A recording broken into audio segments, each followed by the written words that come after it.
चलिए आज आप और हम पुनः मिल रहे हैं और इस चर्चा में, इस मुलाकात में हम क्लास ट्वेल्थ की ऑर्गेनिक केमिस्ट्री, ट्वेल्थ की ऑर्गेनिक केमिस्ट्री और इस ऑर्गेनिक केमिस्ट्री में एक बहुत इम्पोर्टेंट रिएक्शन है जिसको आप लोग जानते हो, आयोडोफॉर्म। क्या? आयोडोफॉर्म, जिसको हम किसके नाम से जानते हैं? हेलोफॉर्म। हेलोफॉर्म एक्चुअल में क्या बेस सिद्धांत है, हेलो, जिसको हम क्या कहते हैं? हेलोफॉर्म को किसके रूप से कह सकते हैं? हेलोफॉर्म अभिक्रिया। हेलोफॉर्म अभिक्रिया क्यों कह सकते हैं बेस के रूप में? इसकी जानकारी लेंगे, बहुत इंपॉर्टेंट है पेपर के लिए। हेलोफॉर्म जो है वो हेलो शब्द जो है वो हेलोजन से बना है और हेलोजन क्या होते हैं? एक्स होते हैं और एक्स क्या होते हैं? क्लोरीन, ब्रोमीन, आयोडीन वगैरह, क्लोरीन, ब्रोमीन, आयोडीन वगैरह। लेकिन हम ये कहना चाहते हैं इसमें हम ज़्यादातर यूज़ क्या करेंगे? आयोडीन को करेंगे।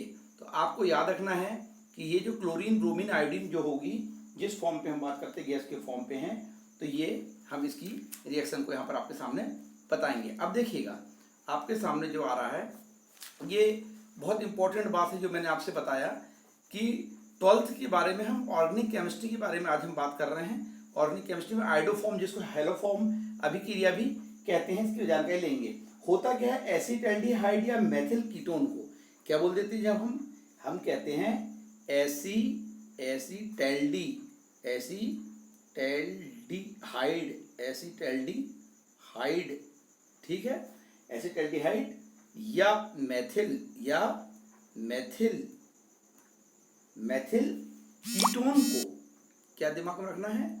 कीटोन को यहाँ पर कीटोन का मतलब जो है हम समझते हैं कि कीटोन में हमारे पास डाईमेथिल कीटोन भी हो सकता है, जिसको हम एसीटोन के रूप में कहते हैं, एसीटोन, है ना। तो कीटोन को क्या बोलते हैं? आयोडीन। क्या बोलते हैं? आयोडीन तथा क्षार के साथ क्षार क्या ले लेंगे अपन? NaOH। क्षार के यूज करेंगे NaOH, सोडियम हाइड्रोक्साइड के साथ, क्षार के साथ, ठीक। इसका बोलते हैं अभिक्रिया कराने पर, अभिक्रिया कराने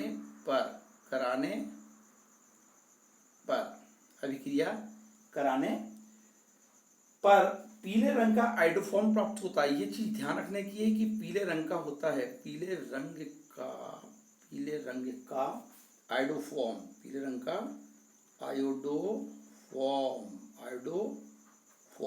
क्या होता है? ये आयोडोफॉर्म, जिसको हम सूत्र क्या लिखते हैं? CHI3, ये होता है, का अवक्षेप प्राप्त होता है, प्रेसिपिटेट, ठीक है, इंग्लिश में। तो अवक्षेप क्या होता है? आता है या प्राप्त होता है, तो हम लिख दिए आता है। यहाँ तक क्लियर है। अब इसे आयोडोफॉर्म परीक्षण कहते हैं। इसे क्या कह देते हैं? आयोडोफॉर्म परीक्षण कह देते हैं। इतनी सी बात थी है। अब देखिए परीक्षण क्या है, कह देते हैं। अब ये तो हो गया ये। अब क्वेश्चन क्या आता है? क्वेश्चन जैसे आता है उसके मान से हमको सेट करना पड़ेगा। कैसे सेट करेंगे? क्वेश्चन ये आता है कि निम्नलिखित अभिक्रियाओं को उदाहरण सहित दीजिएगा। अब निम्नलिखित अभिक्रियाओं को मतलब कोई भी नाम दे देगा। आपको आयोडोफॉर्म अभिक्रिया दे दिया, टिसिन अभिक्रिया दे दिया। ये आपके जो जितनी भी अच्छी किताबें हैं उससे मुझे जो अच्छी चीज़ें मिली है उसको मैं कर देता हूँ। गाटरमान कोच क्रिया हो जाती है। इसमें से बहुत सारी, अगर आप प्ले लिस्ट में जाके देखेंगे तो बहुत सारी रिएक्शंस को मैंने समझाते हुए डाल दिया, आप उसका लाभ उठा सकते हैं। चलिए अब रिएक्शन देखते हैं। तो हमने बोला एसिटैल्डिहाइड या मेथिल एसीटोन को, इससे ही हम शुरुआत करते हैं कि सबसे पहले हमारे पास अगर मान लिया कोई क्षार है और वो क्षार है हमारे पास सोडियम हाइड्रोक्साइड NaOH, उसकी क्रिया यदि मान लिया हमने आयोडीन से कराया। आपको याद क्या रखना है? आपको याद रखना है कि X2 में हम ले तो क्लोरीन, ब्रोमीन, आयोडीन कुछ भी सकते हैं, लेकिन आयोडीन को ही आपको लेना है। इस बात को आपको ध्यान रखना है। अगर मान लिया सोडियम हाइड्रोक्साइड की क्रिया अगर आपने आयोडीन के साथ कराए तो यहाँ पर बनता है आपके पास NaI, सोडियम आयोडाइड, फिर ये NaOI, जिसको आप क्या कह देते हो? सोडियम हाइपोआयोडाइड, ये कह देते हैं, ठीक है। इसके जस्ट बाद में क्या बन जाता है H2O। बेसिक फार्मूले जितने हैं वो भी आपको बनना चाहिए। लिखने का तरीका बहुत सही रखना, नहीं तो गलत तरीके से लिख देते हैं। 2 कहाँ लिखना है, H कहाँ लिखना है, O कहाँ लिखना है। केमिस्ट्री तो बिल्कुल ऐसे बिल्कुल लिखना चाहिए जैसे बिल्कुल प्रिंटेड, जैसे कुछ छपा हुआ होता है, ठीक है, इस तरीके से। अब ये आ गया। अब इसमें ये याद रखना है कि ये एक्चुअल में होती है टोटल कितने, टोटल होती है ये 5 स्टेप में होती है। तो पहले 2 स्टेप आपको खास याद क्या रखना है कि ये आपने सोडियम हाइड्रोक्साइड की क्रिया आयोडीन के साथ करा दिए, तो क्या बन गया आपका सोडियम आयोडाइड बन गया, और यहाँ पर आपका सोडियम हाइपो आयोडाइड बना, और फिर यहाँ पर जल निकल गया। अब आपको इसको बैलेंस थोड़ा सा करा देते हैं, ये ट्वाइस कर दो यहाँ पर, तो ये बन जाएगा आपका, ये पूरा बन गया। यहाँ पर Na2 दिख रहा है तो यहाँ पर भी Na2 दिख रहा है, यहाँ पर O कितने दिख रहा है, 2 दिख रहा है, तो एक यहाँ है, एक यहाँ 2 आ गया। फिर H यहाँ पर कितने दिखते हैं, 2 दिखते हैं, तो यहाँ पर भी आपके पास H2 हैं। ये आपको यहाँ तक ही कन्फर्म हो गया। दूसरी रिएक्शन आपको ये देखना है कि यदि मान लिया मैंने बोला कि CH3CO और ये CH3 यदि है, सपोज करो, तो ये क्या डाइमेथिल कीटोन है, डाइमेथिल कीटोन है। अब इसके बारे में अगर मान लिया हम बात करते हैं, तो इसमें से क्षार जो है सोडियम हाइड्रोक्साइड इससे क्रिया करता है, और जैसे सोडियम हाइड्रोक्साइड ने इससे क्रिया किया तो क्या बन जाएगा, ये बन जाएगा आपके पास CH3COONA, sodium acetate, sodium acetate, और ये बन गया आपका CHI3 जो कि आपका लक्ष्य था आइडोफॉर्म बनने का, ये बन चुका है। अब बन गया है तो सवाल ये उठता है कि क्या इसके बाद हम यहाँ से आगे करना बंद कर देंगे? नहीं, अगर आगे करना आप बंद कर देंगे तो आप अगर मान लीजिए इन केस जेई मेन के लिए तैयारी अगर आप करते हैं और उसके लिए मैकेनिज्म की तैयारी करेंगे, इसी के अगर मैकेनिज्म देखते हैं कि कितने कार्बन क्या होते हैं, कार्बन एनाइन क्या होते हैं, प्लस चार्ज क्या होता है, माइनस चार्ज क्या होता है, किस में बॉन्ड टूटता है, कहाँ के इलेक्ट्रॉन कहाँ जाते हैं, ये तमाम सी चीज़ें जो आती है आपकी मैकेनिज्म में समझ में आता है। और मैकेनिज्म अभी आपको फिलहाल मैं यहाँ पर दे नहीं रहा हूँ, क्योंकि जितना आपको पूछता बोर्ड हिसाब से मैं इसको करके बता रहा हूँ। तो ये आपको करना, तो ये तो हो गया पहले 2 स्टेप आपकी कंपलसरी की, यहाँ पर आपको चीज़ प्राप्त हो चुकी है। अब आपको नेक्स्ट क्या करना है, नेक्स्ट आपको ये करना है कि यदि मान लिया हम कहते हैं, फिर से हम शुरुआत करते हैं, थोड़ा हम आगे से लिखते हैं ताकि 3 स्टेप आपको अलग से दिखेंगे। यदि मान लिया हमने ले लिया यहाँ पर डाई मैथिल कीटोन ले लिया, क्या ले लिया, डाई मैथिल कीटोन ले लिया, और डाई मैथिल कीटोन की क्रिया यदि मान लिया अब हम कराते हैं, यहाँ पर ये याद रखना है कि आयोडीन से भी कराएंगे एक स्टेप में, और इसी का जो एक अपने को कुछ मिलेगा प्रोडक्ट, और उसमें फिर हम सोडियम हाइड्रोक्साइड मतलब क्षार की भी क्रिया कराएंगे। तो ये 3 स्टेप आपको अलग याद रखना है। कि क्या याद रखना है कि जैसे एक बार में तो हमको ये क्या बोलना चाहिए, आइडोफॉर्म मिल चुका है, लेकिन दूसरी बार में जब हम करते हैं ये पहले 2 स्टेप कंपलसरी, मतलब इसको ए आइटम मान लेना चाहिए हमको, और याद रखने के लिए बी, तो बी में कितने आइटम कर रहे हैं, फिर हम 3 स्टेप कर रहे हैं। तो ये डाई मैथिल कीटोन में जैसे हमने आयोडीन की क्रिया करा है, ठीक है, तो आयोडीन की क्रिया करा है, तो कितना करा देंगे क्रिया यहाँ जब कराएंगे तो क्या बन जाएगा। तो आयोडीन को हम यहाँ पर बैलेंस करने के लिए अगर मान लिया हम ले लेंगे, पहले बना देते हैं, जब बाद में बैलेंस करेंगे, तो यहाँ पर बन जाता है हमारे पास, ये बन जाता है CH3, और ये हो जाता है C, और ये यहाँ हो जाता है I3, तो ये हमारे पास बना। इसके बाद में हम बताते हैं 3H, और ये बन गया I। अब यहाँ पर I कितने हैं, 3 है, और यहाँ I 3 है, 3 और 3 6 है, तो क्यों ना हम यहाँ थ्राइस कर दें, थ्राइस कर देंगे, 3 दूनी 6 हो जाएगा, तो ये बैलेंस हो जाएगा। रासायनिक समीकरण जो बनाते हैं इसमें ढांचा समीकरण को जब हम संतुलित करते हैं तो दोनों साइड इसको देखते हैं कि कितने कितने अभिकारक में आयोडीन आए थे, कार्बन आए थे, हाइड्रोजन आए थे, ऑक्सीजन आए थे, उतने उतने इस साइड भी होना चाहिए। ये पहला स्टेप हो गया, मैंने बताया था 3 स्टेप चाहिए।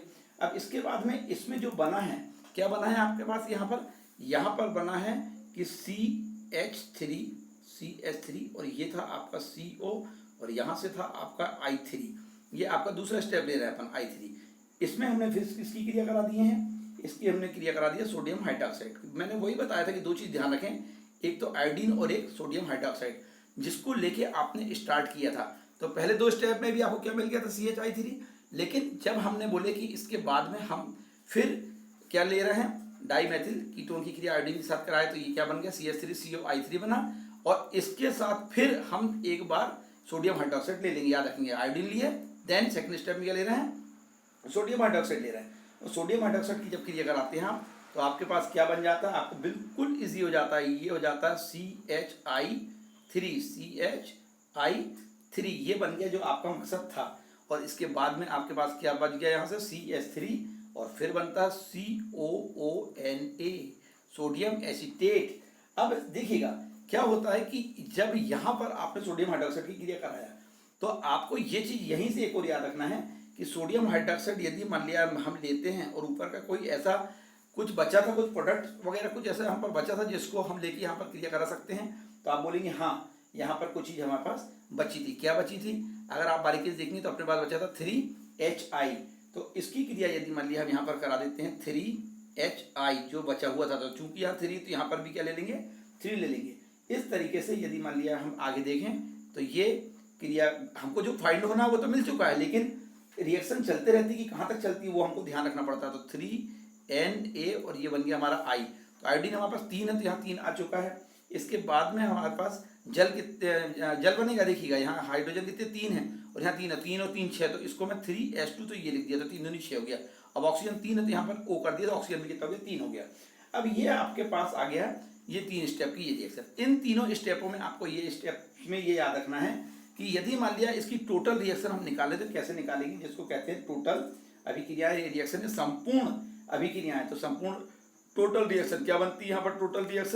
टोटल रिएक्शन ये बनती है, देखिए आप यहाँ पर CH3CO बना, क्या बना? CH3CO और फिर CH3 बन गया। ठीक है, कंफर्म है? बिल्कुल कंफर्म है। इसके बाद यहाँ पर जो है क्या है? 3I2, तो ये बन गया अपना 3I2, ये भी कंफर्म है यहाँ पर। इसके बाद यहाँ NaOH और यहाँ NaOH, यहाँ कुछ नहीं मतलब क्या है? 1 है, तो 3 और 1 कितना हो जाएगा अपने पास? ये 4 हो जाएगा। NaOH, ये चीज़ याद रखना है कि 3 स्टेप जो हमारे जो हमने पार्ट में डिवाइड कर दिया इसको, किसको कैपिटल A मान लिया हमने, जिसमें हमको जो मिलना था वो मिल चुका है। लेकिन दूसरी बार में हमने मैथिल, तो कौन सा डाईमेथिल कीटोन के साथ अगर फिर से क्रिया कराए तो हमारे पास क्या मिला? ये 3 स्टेप बने। इस 3 स्टेप में हम टोटल क्या क्या बनता है इसमें कि हम बना सकते हैं। अब देखिए यहाँ आ गया, यहाँ 3HI आया, यहाँ 3HI से 3HI क्या हो चुका है? हमारे पास कट चुका है। तो क्या बन जाएगा इसकी जस्ट बाद में? देखिए लेफ्ट साइड तो कंफर्म हो चुका है, NaOH 1 और 3, तो 3 और 1 कितना हो गया? 4। फिर यहाँ क्या बोलना चाहिए अपने पास? क्या आया था यहाँ? हाँ CH3CO और I3, तो यहाँ से ये भी क्या हो गया है? कट गया है। इस तरीके से आप साफ साफ देख रहे हैं कि कट रहा बाद में, पहले आपने नोट कर चुका था। अगर आप भी ऐसे ऐसे लिखते हुए चलेंगे तो आपको जल्दी समझ में आ जाएगा। अब देखिएगा यहाँ से जो बचता है वो क्या बच रहा है? आप सबसे पहले तो यहाँ पर देखना CHI3 बच गया आपके पास। ठीक है, बिल्कुल। उसके बाद यहाँ पर क्या बचता है? सोडियम एसीटेट, मतलब हम बोलेंगे CH3COO और ये आ गया आपके पास Na आ गया। इसके जस्ट बाद में आप यहाँ पर देखेंगे तो क्या बच गया? यहाँ पर 3NaI सोडियम आयोडाइड, ये हो गया। और ये जो जल है ये आपके पास जल बच गया। अब ये तो हो गई पूरी रिएक्शन। अब आपको भी ये बता दूं कि इतना करने के बाद हम लोग ये सोचते हैं कि हमको इसके बारे में जानकारी हो चुकी है, ये जितना पेपर में आता है ये हमको समझ में आ गया। आई थिंक ये वीडियो आपको समझ में आ गई। लेकिन मैं ये कहना चाहता हूँ कि जैसे आपके पास सोडियम एसीटेट आया, तो सोडियम एसीटेट काय में मिलता है? आपको अगर मान लीजिए ये ध्यान रखें तो आप बिल्कुल इसके बारे में जानकारी रखें कि ये जो होता है सफ़ेद कलर के पाउडर के रूप में होता है, ये डिल्यूक्विसेंट के फॉर्म में होता है। ठीक है, एक दूसरी बात अगर किसके बारे में बताया मैंने आपको? सोडियम एसीटेट के बारे में बता दिया। क्या होता है कि ये जो होता है व्हाइट पाउडर के रूप में होता है, डिल्यूक्विसेंट इस फॉर्म पे ये पाया जाता है। इसकी अपीयरेंस है। मोलर मास की बात अगर हम करना चाहेंगे तो मोलर मास कितना होता है इसका सोडियम एसीटेट का, तो आपको अलग से भी नॉलेज होना चाहिए कि 82.034 ग्राम पर मोल, ये आपको मालूम होना चाहिए। एक्स्ट्रा जो जानकारी आप कर सकते हैं। केमिकल फार्मूला अगर इसका कोई लिख के बोले कि क्या होता है इसका केमिकल फार्मूला, तो आपको याद होना चाहिए C2H3 और N4O2, ये आप इसमें याद रख लेंगे कि कैसे बन सकता है। ये इसका किसके बारे में बात कर रहे हैं हम? बिल्कुल, तो कोई प्रॉब्लम आपको नहीं जाएगी। इसके जस्ट बाद में अगर मान लिया हम बोलते हैं कि ये CH3CO CH3 को अगर हम कहते हैं तो क्या कहते हैं? CH3CO CH3 को तो 2-प्रोपेनोन कहते हैं, या एसीटोन के नाम से भी जानते हैं, डाईमेथिल कीटोन के नाम से भी जानते हैं, जैसा कि आपने बेस में 11th क्लास में भी पढ़ा था। ये आपको यहाँ तक के बन जाएगा। ये थोड़ा सा हो गया। अब कहाँ पर वीडियो हमारी खत्म हो चुकी थी ये आप समझ रहे हैं, और क्या हम एक्स्ट्रा बोले जो आपको थोड़ा सा नॉलेज जितना ज़्यादा मिलते जाएगा उतना आप अच्छा कर पाएंगे। अब देखिएगा CH3CO CH3 के बारे में अभी आपको बता रहा था। इसका फॉर्मूला क्या होता है अगर कोई पूछे तो C3H6O हो जाता है। बॉइलिंग पॉइंट कितना होता है इसका? बॉइलिंग पॉइंट में अगर आप बात करना चाहेंगे तो कितना हो जाता है? ये हो जाता है 56 जो है डिग्री सेंटीग्रेड के रूप में ये होता है यहाँ पर। और मेल्टिंग पॉइंट में जो है माइनस में है और ये भी दिया हुआ है, ठीक है। तो 95 पॉइंट मतलब 95 डिग्री सेल्सियस हो जाता है। और इसकी जो डेंसिटी होती है वो कितनी होती है, तो ये आप बिल्कुल याद रखेंगे कि 784 kg पर क्यूब मीटर, ये आपके पास इतना है। अब आपसे मैं ये कहना चाहता हूँ कि ये वीडियो आपको अच्छी लगी होगी तो लाइक शेयर करिएगा। आज इसको मैंने कॉपी में समझाया, बोर्ड में भी समझाते हैं, तो दोनों में से आपको जो अच्छा लगे आप उसको कमेंट बॉक्स में लिख सकते हैं, तो आपको भी इसमें मदद मिल जाएगी। आप कैसे मेहनत करेंगे ये भी एक इससे आपको प्रेरणा मिलेगी, इसीलिए इसको कॉपी में करके बताएं कि आप भी ऐसे लिख लिख के देखेंगे तो समझ में आ जाएगा। चलिए एक बार और लास्ट में रिपीट कर देते हैं कि 2 ही यहाँ पर स्टेप में हमको वो मिल चुका है जो हम चाहते थे आयोडोफॉर्म, लेकिन 3 स्टेप को हमने फिर करके ये बताया कि संपूर्ण रिएक्शन, टोटल रिएक्शन कैसे बनती है, संपूर्ण अभिक्रियाएं कैसे बनती है, संपूर्ण अभिक्रियाएं। तो वो क्यों बताया, क्योंकि अगर आप ये नहीं करेंगे तो फिर आपको मैकेनिज्म जो करते हैं मैकेनिज्म समझ में नहीं आ पाएगा, जो कि नेक्स्ट कॉम्पिटिटिव एग्जाम्स के लिए आपको करना ही पड़ेगा, अभी नहीं आफ्टर 12th या आफ्टर 12th ही बोलना चाहिए। तो ये बोलना चाहिए कि कंपटीशन की तैयारी कर रहे हैं तो अभी से करेंगे, और नहीं तो विशेष रूप से तो फिर तैयारी करते ही पेपर के बाद। तो आई थिंक चलिए ये वीडियो आपको समझ में आ गया है, अपन फिर अगली वीडियो में मुलाकात करते हैं।